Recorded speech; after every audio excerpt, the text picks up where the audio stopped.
The whole intention of Own Your Career is exactly that. Reminding new employees that the organization doesn't decide your career. You, as an individual, decides your career. Don't lie to yourself thinking that tomorrow, the first thing in the morning, you'll be able to do all the right things, because most of the people already know what needs to be done. They just don't do it. So my advice to you is that start small, but you got to start somewhere. I'm one of those people. I started my career in security as a watchman. And as I did that, I was also studying my CPAs on the other side. And that propelled me to get to the role of an accountant in a small firm where I worked, was promoted to a finance manager. And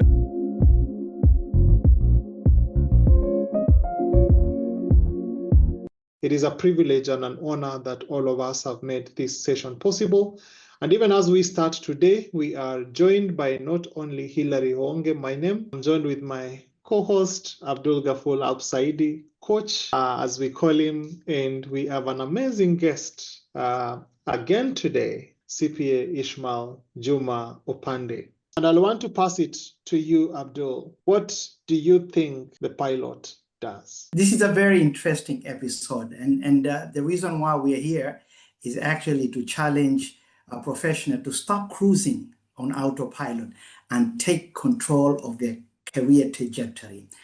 You mentioned we are pilot. We are supposed to be pilots. So just like a pilot, you need to navigate the hard times, be able to know where you are in your career.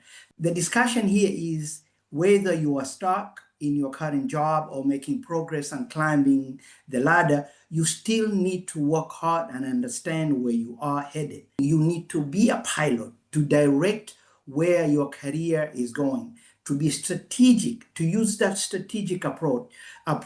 And I would like to see the two gentlemen who are very capable, and I believe we are going to learn a lot from them. Still, I would like to share today, what I would like to share today is more of a brutal honesty.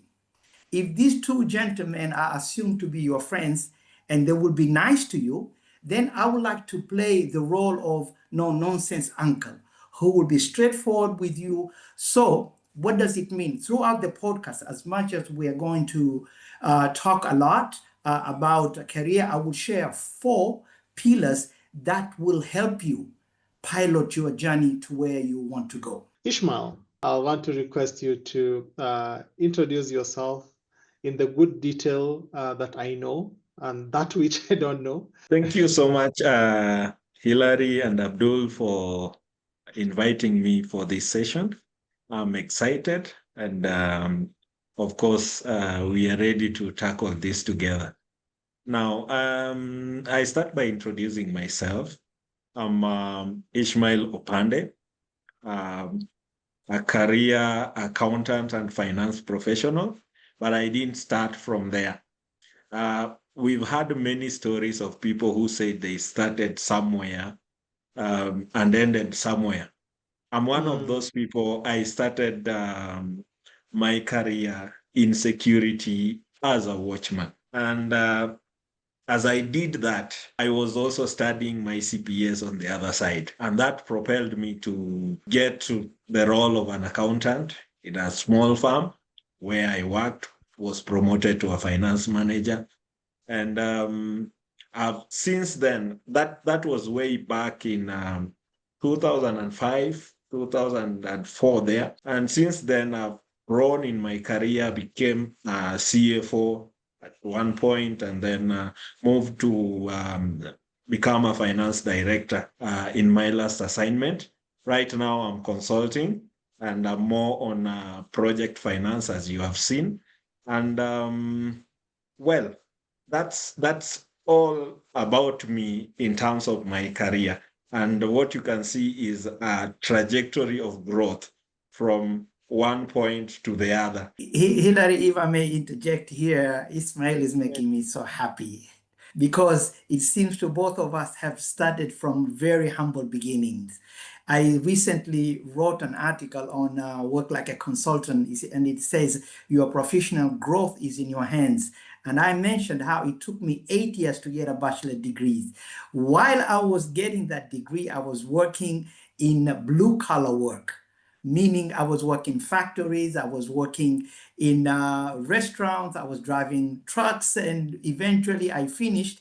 And the concept of what we are talking about here is exactly what Ishmael, and why I'm going to be brutal, is that at that particular point, I have a degree, but now what? I could see immediately I was so far behind that it was even ridiculous. So I went back to junior college. Why? It's because this is, if you look at what jobs are available, the number one criteria of what they want is always communication. And they say specifically written and verbal communication. Abdul, you said something interesting, and I wanted to ask you the question. So, when did you, as Abdul, actually feel clear about your career direction? I never, and even today, I'm still working on my career, even today. And the whole concept is that, and this is one of the brutal truth I'm going to tell our audience, is that you will never reach the pinnacle that you are looking for. The question I'm asking, Abdul, is at what point did you feel clear about your career direction?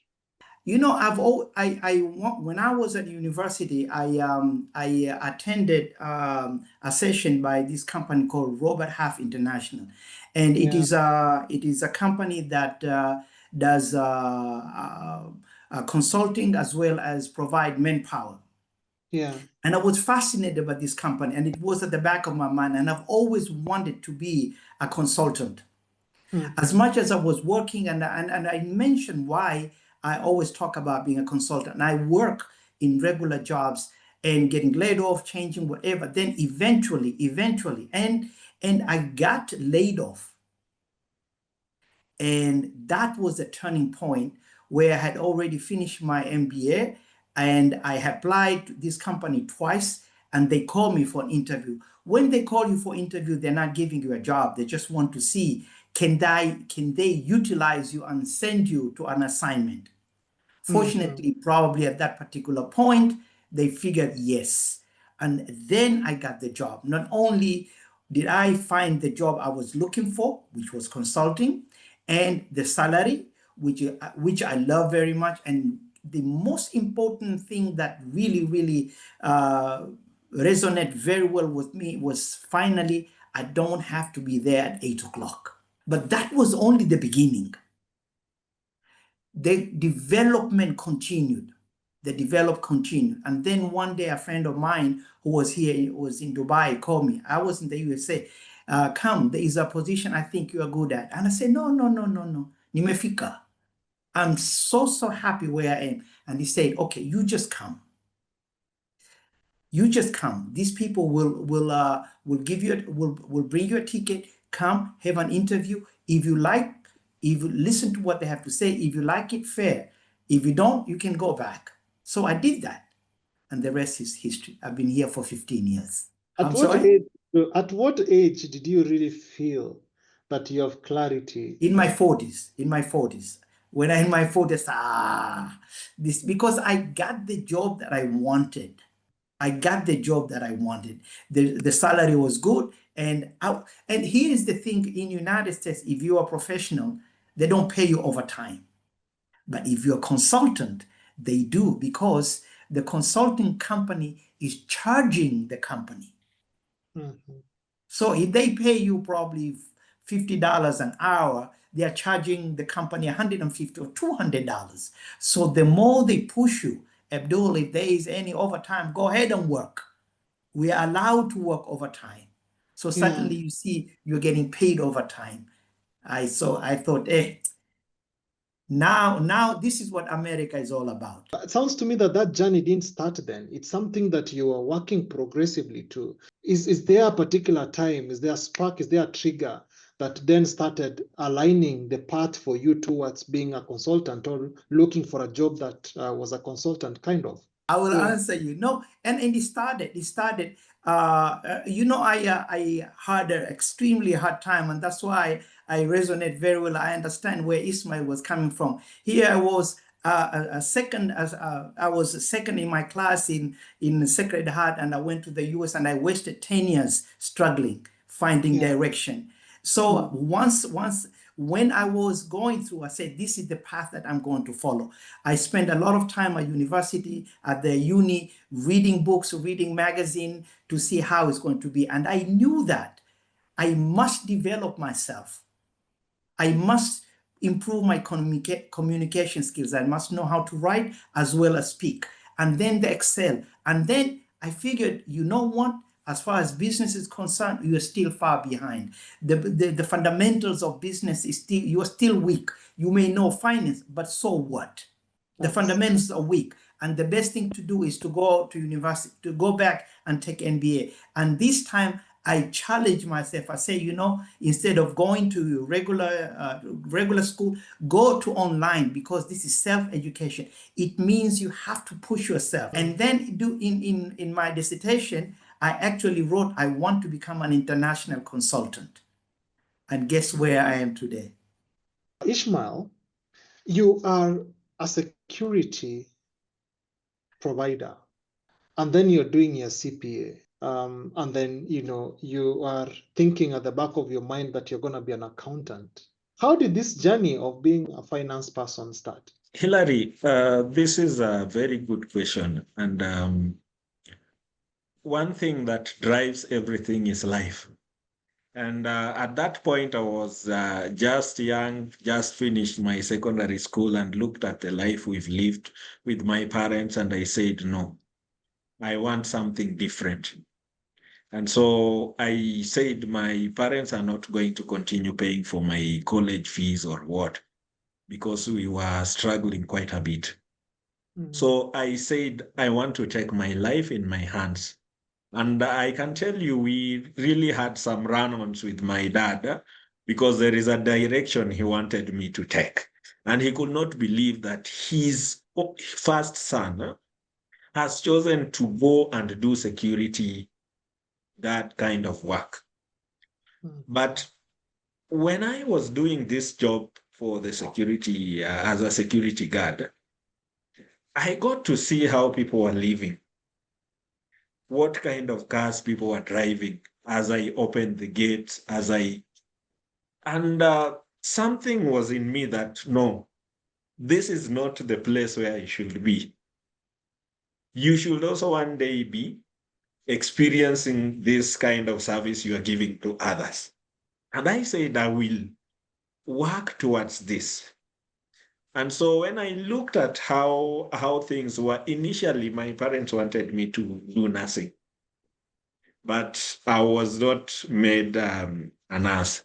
So when I looked at it, I said, no, I want to be an accountant at that point. How do I then work to be an accountant? So this is why when I started looking for people who are accountants, the guys who are probably, I was working at their gates and could ask, who is the accountant here? How did you become an accountant? What do I need to study?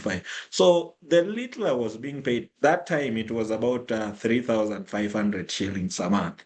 I said, this is what I'm going to apply to do my CPS. So I did a lot of saving, a lot of self-denial, to be able to start doing my CPS. And when I finally started, I liked accounting so much. So it became something that was interesting to me. And at one point, I just decided enough is enough, when the security job was now becoming an issue to my studies. Yeah. And I said, enough is enough. I want to trust God to give me a better job. So I left that. And truth be told, it was not 1 week. My friend calls me and tells me, where are you? And then I tell him I'm at home. Then he says, I want to send you somewhere tomorrow. So he gives me an address. When I went there that very morning, I sat in that office waiting. I had already let them know that I was there, but I sat till 5 p.m., from 8 a.m. till 5 p.m. waiting. So when they were just closing, the manager came and saw me and said, oh, we forgot about you. Then he just gave me the key to the office and told me, open, report at 2 and at 8 and do what? Open. And that is how I started working. No coaching, no nothing. He just told me, this is where you will sit. This is what you'll do. So I tried to find my way through. And that was an important point. Now, over that time, I still didn't know the direction because there was a feeling that no, it is not here yet. And so I kept on pushing myself. I registered for a bachelor's degree. Then I went for master's later on. I am a risk taker. I like taking risk, and I think Hillary, you know, if I think something is interesting for me, I will go for it without winking. And sometimes it pays, and sometimes when the risk crystallizes, it does painfully. But the ability to pick yourself up when that happens and pivot to another level is what has really guided me through my life. Hillary, I'm listening to Ishmael and I say, my goodness, this guy is almost a carbon copy of my life. It is so interesting because you remember what he just said at some point while he was working at a security, and he said, enough is enough. I was working as a forklift driver in one of the warehouse, and it was like about maybe -4 degrees, and I was supposed to go out and pick up some copper bars, and they were heavy and I could not get in. My forklift could not extend, and no matter how much I tried to push them to lift them up, I couldn't. So I went and asked for help, and the guys that I went and asked started chastising, of course jokingly, say ugly things about me because I'm a small guy. And at that point I said, you know what, enough is enough. This is getting to be ridiculous here. This is really getting to be ridiculous. This journey of finalizing my bachelor's need to finish now so that I can move forward. And it's so interesting. Every now and then I used to take paperwork and send them to the office. And when I went to the office and I could see these people are sitting in nice, clean offices, they have their white shirts and the AC is working and they are very comfortable. And I was wondering, what does it feel to work in this kind of environment? I want it. And I will do whatever it takes for me to get it. So here is pillar number 1.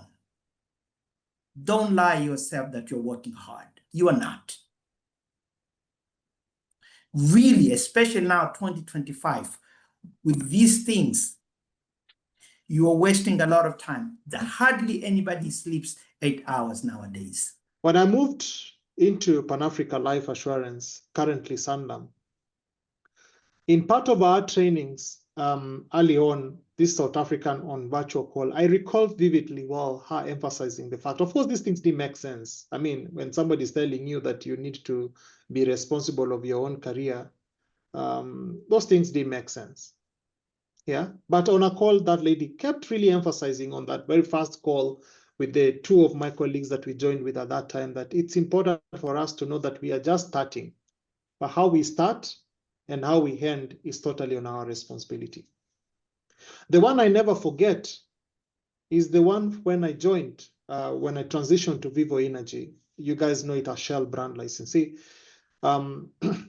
So Shell has this program that every person from senior management to junior levels that join the organization for the first time, all of you have to go for that 2-day program.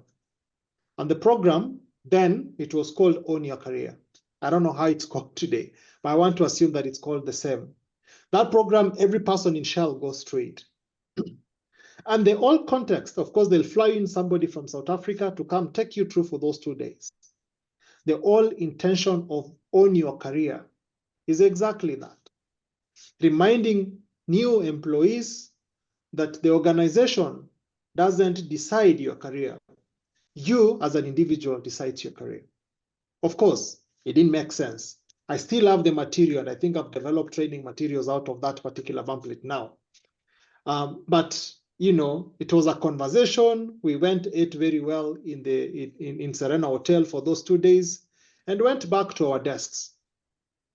But the seed that was planted about owning your career, now when you connect the dots backwards, it all makes sense what they were trying to tell us. Now, when we jumped into 2019, when we were starting FPKE community, the wisdom around it, Abdul, and I've said this many times, when we were starting off, we actually were starting that from a context of, there are not many of us who have the opportunity to work for blue chips and get the benefit of anchoring their careers. But what we were trying to do with these platforms was to level the ground for any person who's ambitious and anxious to want to know, what other organizations do. Because when we come together like we are now, we are actually sharing what Abdul has learned in the US, what Ishmael has gone through, what Rispa has gone through, what all of us have gone through in our careers, and bring it all together to ask the question, what do the best of the best do to be the best? So when we're having this conversation today, and for me, this is what brings the whole context together, Ishmael, that we are piloting our careers. And I'm asking myself, Ishmael, as you think through your career context, where do you place this conversation about piloting your career? How has it applied to your career? Specifically rising from the bottom of being given the keys to go open the office to being the finance director and the CFO. And at some point, I know, Ishmael, you are acting as the CEO of one of the companies that you are responsible for. Hilary, I think this is a very important conversation we are having here about piloting a career. And those who are sitting here are privileged to have witness or hear this conversation, because some of us, we went through organizations that did not offer any training. One thing I have come to learn and convince myself is this. We talk about very big words, being strategic, being what. But all these things, they boil down to every single action that you do every day at your workplace. Owning your career and driving it boils down to, what do I do daily? What are my routines? What are the tasks that I do? How do I apply myself to them? The other area that I think also matters, and by saying this, I'll say something that will appear radical to some. But the way you do your daily activities at work, your role, whatever activity you do can give you platform to create the relationships that you require to propel. Or even if you are poor at creating relationship, if you do what you are doing so well, what you are doing will create those relationships for you. And that is a very important thing. And I've seen it happen in my life. Sometimes when there's a point I made a career gamble and it backfired. But I came to learn that previously where I was working, the teams there, the people I worked with there became so supportive of me even after me leaving. So I keep on saying this. Let us pay attention to the things we do on a daily basis. And as Abdul said, don't just do what is ordinary. Don't just give it your time, just finish a task and leave it because you are employed to do that task. That is a mistake that many people make. And those are the killers of career growth. And I can tell you, there are guys who we gathered together with who are still watchmen to date. And when they look at me, when I meet them, sometimes they tell me, you are such a lucky person. And I tell them, no, no, no, no. There is nothing like luck. When I was reading, you were sleeping. Yeah. When I was pushing this, you are busy spending your money on other things. Yeah. Right now, the sacrifices that I made at that time, the vision that I had at that time, which they used to laugh at. So the vision that you laughed at has now paid. And now you think it is luck. There is nothing like luck in life. So this conversation about being intentional about your career growth is an extremely important conversation. And I want to thank all people who have come into this, because I know the pain of coming through organizations that do not offer this kind of training. And you have to learn through experience, through talking to people, trying to get it from here and there. Now that this has been brought to us through this platform, I think it's an extremely important conversation in life. The whole idea of what we are discussing right now is definitely piloting your career and talking about people who are on autopilot. Now, obviously, we are so lucky to have you here, because if we look at the trajectory of your career, you are a security guard, then you become CPA, then you get your bachelor's, then you have a master. But I also know that you are specialist. You have a niche in somewhat data related expertise. The question is, what needs to be the starting point? What do the listeners need to do in order for them now to follow, to actually go into the cockpit and start directing their career? What you really need to do is first, it starts by personal awareness. You should be aware of yourself. You should start from a point of not being satisfied with what you're having, what you're doing right now. And then you should also look forward. And this is being strategic, and place yourself. Every time I have attended important trainings, the first thing they tell me is start with the end in mind. And this concept of starting with the end in mind has been a very pivotal concept for me. There is a time I went for a small training, and we were made to even write. The facilitator was telling us, okay, what is it? How will your life be looking like when you have achieved success?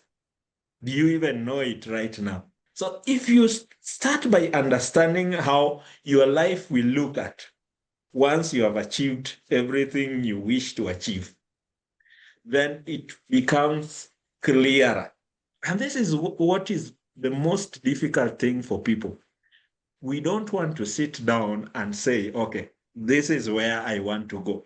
While organizations will sit down and say, this is where we see ourselves in 5 years. This is where we see ourselves in 10 years. And they call it a visioning activity. And they develop a strategic plan towards achieving that vision. This is the same thing that we need to do as individuals, as finance professionals. This is the same thing that we need to, each and every one of us, to do. See, there's one aspect of what we're discussing here is this. Skill development for professional is not a luxury. Yeah. It's a necessity. You either develop or you die. Okay, so this brings me to point number 2. The pillar number 2 is that, okay, now you are motivated, you're excited, you realize that there are people that are high up there, they are enjoying life, and they've started small. They've started the bottom and they've grown up, and you are all gung-ho. Don't lie to yourself thinking that tomorrow, the first thing in the morning, you'll be able to do all the right things, because most of the people already know what needs to be done. They just don't do it. So my advice to you is that start small, but you got to start somewhere. Once you realize where is your weakness, how you need to improve, start small. And I'll come back to my processing of what we are discussing much later, but we've talked about really getting your navigation or your direction right.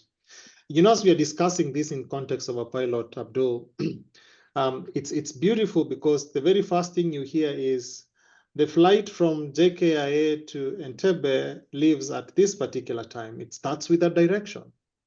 The second thing that you have actually then said is the pilot doesn't sit in the passenger seat or in the first class, much as we know the first class is the amazing bit. We know they sit in the cockpit.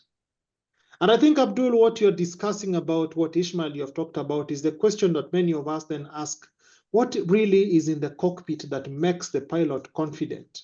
Abdul, you don't know this about Ishmael, so allow me tell you and all of us that are on this call.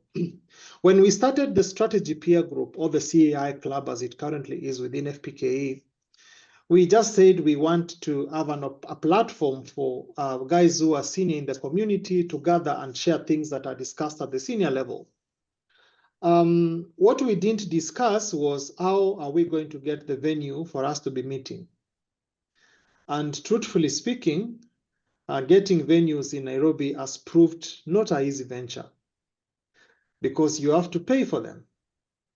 So for all that there is in CI at the moment was actually the making of Ishmael, because he offered us his boardroom for us to be meeting in those 6 a.m.s every day. Now, this is the important bit to note. Ishmael was always there before 6, waiting for us. Most of the times, he will even be the one preparing what we were going to discuss in that particular morning. Until we actually asked him, boss, what does your routine look like? And I remember Ishmael telling us that he's always awake at 3 p.m. So when we say that people have habits, people have systems, it's interesting that the making of what Ishmael is today has not been devoid of sacrifices. Ishmael, are there things that for you have been solid reminders? Now, Hilary, this is a very interesting area. Things that can ground someone, things that have grounded me. And I'll start by saying this, and I'll talk about personal awareness, because there is where people lose it. If you're not aware of yourself, you can be the one limiting yourself. The reason why I'm talking about personal awareness, you should be aware of how you are moving from one point to the other. But the brain is wired to keep you in the safest place. And that is the comfort zone. And this is where the journey of many people end. Because once you get your first job and you have some salary, then all you can see is risk, risk, risk, risk, risk. What if I did this? No, I can't afford. The brain is communicating to you that this is the comfort zone where you need to stay. And so many people end up with a stagnated career because they have allowed themselves to be a problem. For me, when you get too comfortable, that is one thing that will tell you that you are not progressing. The other thing about this is to keep a group of people who you look up to. And luckily, I got into one of the assignment, one of my job assignments, and the whole shareholding is industry leaders. And so I started seeing how these guys are doing their things, how they are living their lives. At what time do they even go to sleep? What time do we have our meetings? Yeah. And I have to say there is something, because these guys are busy throughout the day. Some of us think that when you get to a certain level, it is time to rest, to sleep, to enjoy. But I can tell you all those are fleeting things. There is no time to rest if you want to progress. So for me, those 3 things are key. Personal awareness. Number 2, time. Number 3, keeping a group of people you look up to. Hilary, I have an interesting question. I mean, So far we have assumed everything is rosy and peach, everything is fine, but it's not. We all know this flight that we are piloting sometimes go through turbulence. So how do you manage this? Should we call them mid-career courses? Because I can tell you, there are a lot of people right now listening, they're looking for jobs. Of course, many are looking because they want more money, but there are still many that are looking for jobs because they're just not happy. What do these people do? What do? You have your plan and you believe you are piloting your career, but then you come across this turbulence. This now brings me to the core of my thought today. Navigating through turbulence. There are different ways you can navigate through turbulence. But one of the most important ways that I have found effective and helpful is the ability to pivot.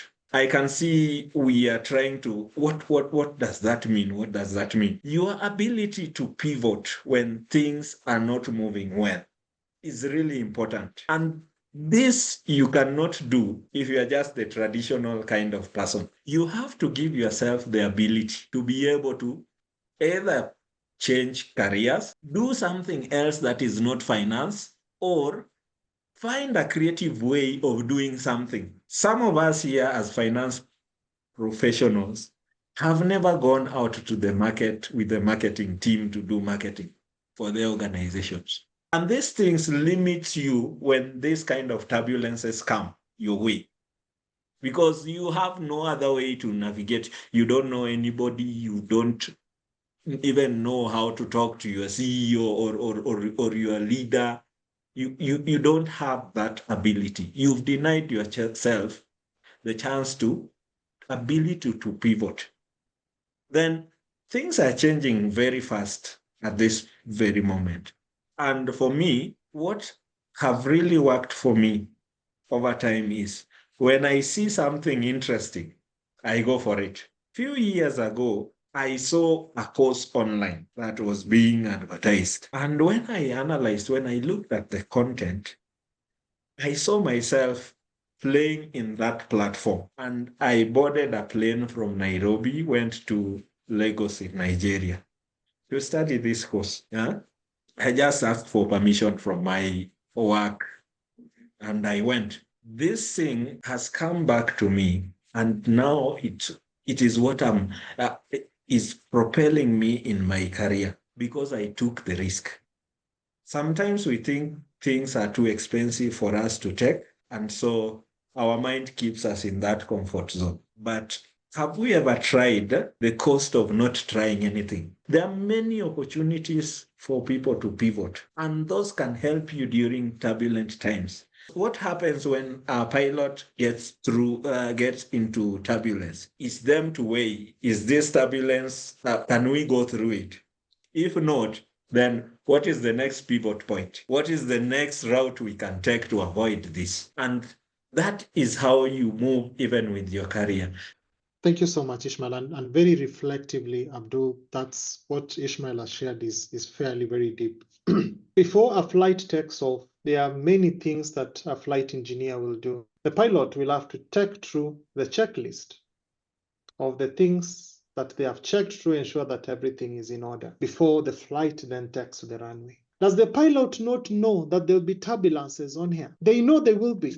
Sometimes they don't know the intensity, but the flight is scheduled and it has to take off at a particular time, regardless of the turbulences on here. The confidence that the pilot needs to get on here is purely based on how prepared the flight was. And I think that's, Ishmael, what you're saying. That when I know I am prepared in terms of my knowledge, gives me the courage and the confidence to actually say, you know what, I am still going to take off my path. If it works, well and good. If it doesn't, I will land in the nearest airstrip, in the nearest airplane, because my flight is steady. I have the tools that are required to take me to whatever direction I'm actually required to do. Some of us, Ishmael, are overpaid to stay at the places we are in, to a point that we are not prepared for the turbulences. The turbulences will happen at some point. The question is, when they happen, will you be ready? You, Abdul, talked about working on ourselves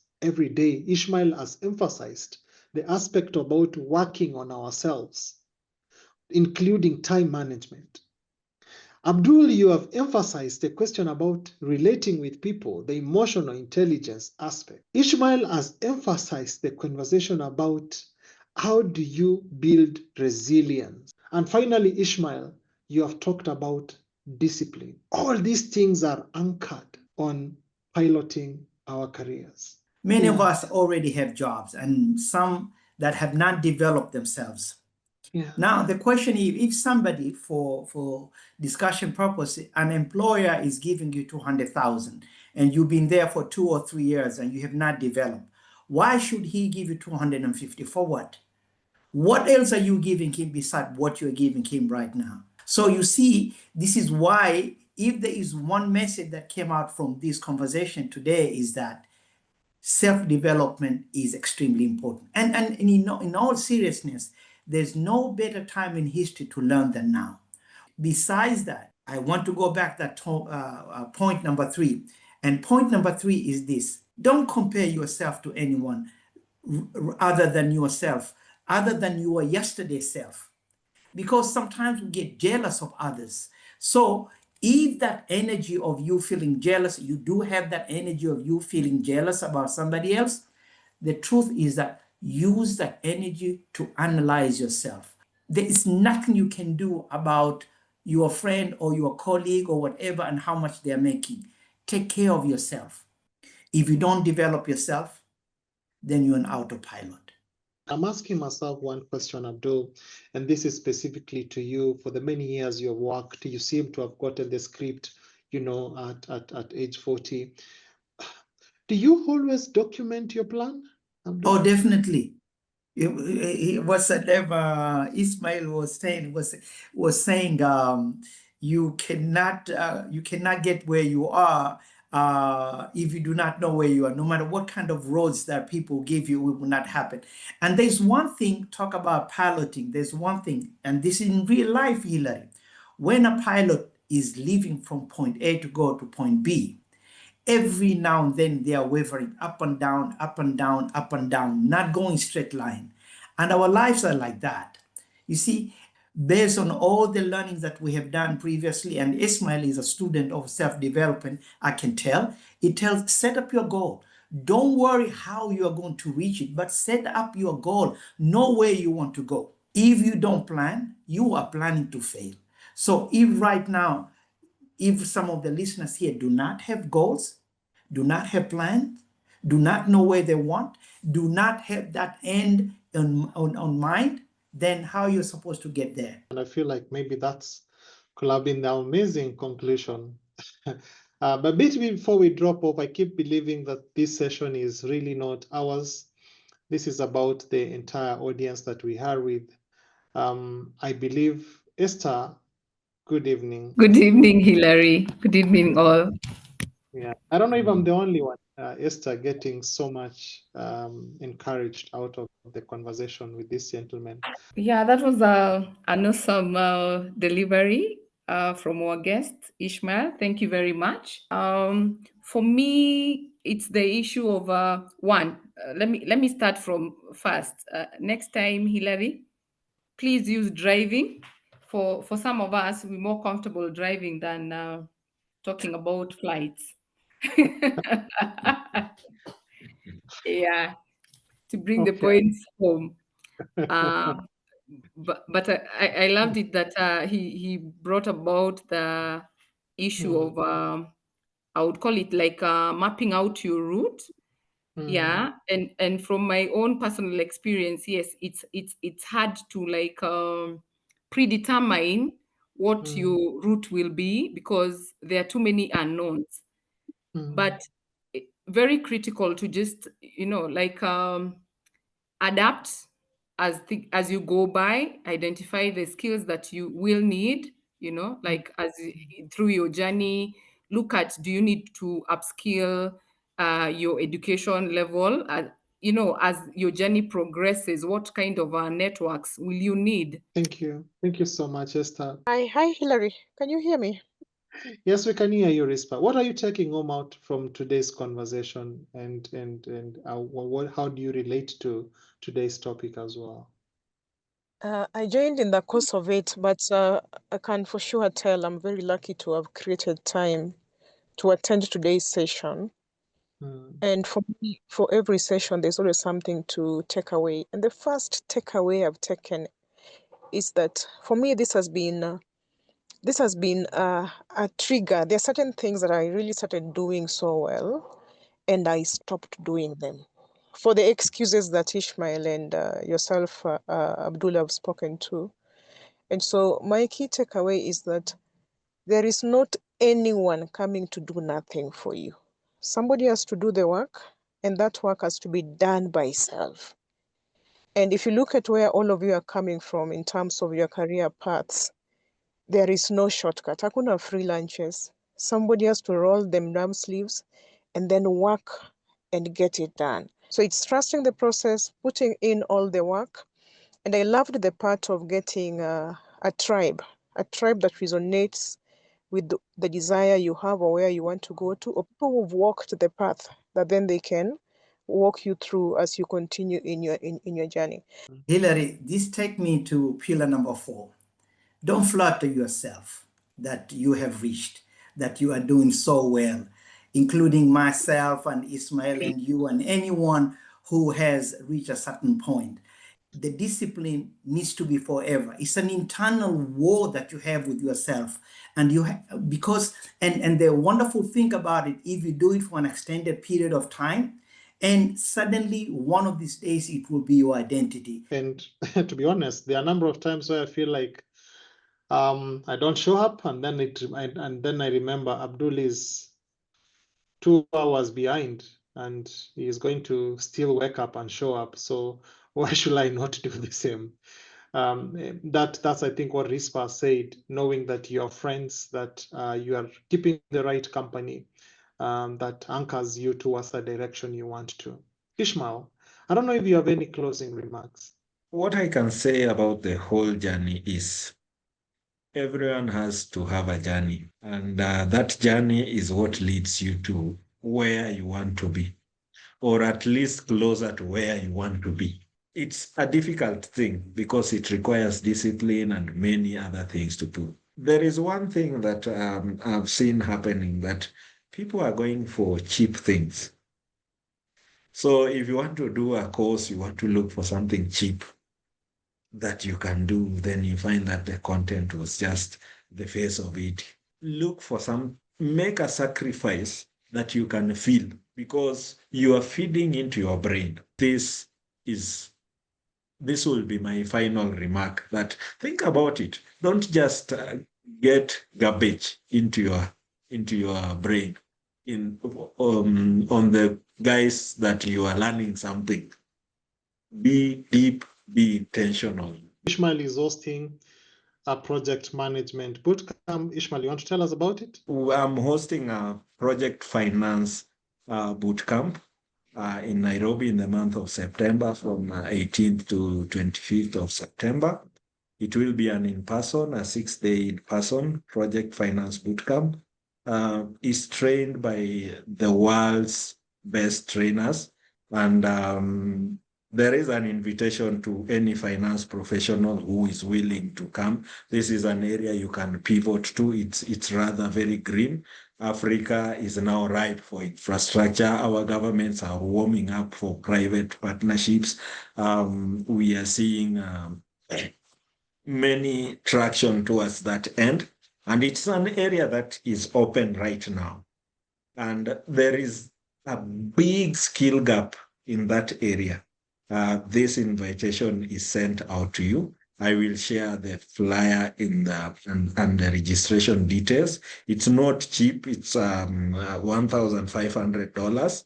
And so the value is something worth it. We've done training for large organizations such as Shell, Total. We've done it for many other big corporates. And so this is an opportunity. If there is anyone who is willing to participate in this, I promise you will give you a different trajectory in your finance career. And Abdul, I don't know if there's something else you wanted to share with us as we close. Tumemaliza.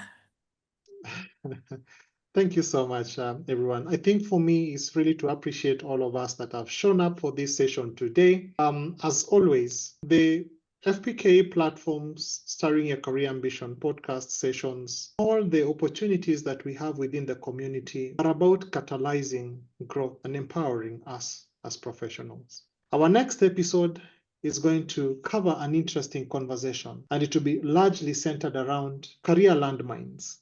And those career landmines, how do you survive the storm without crashing? Until we meet again, stay safe and God bless you.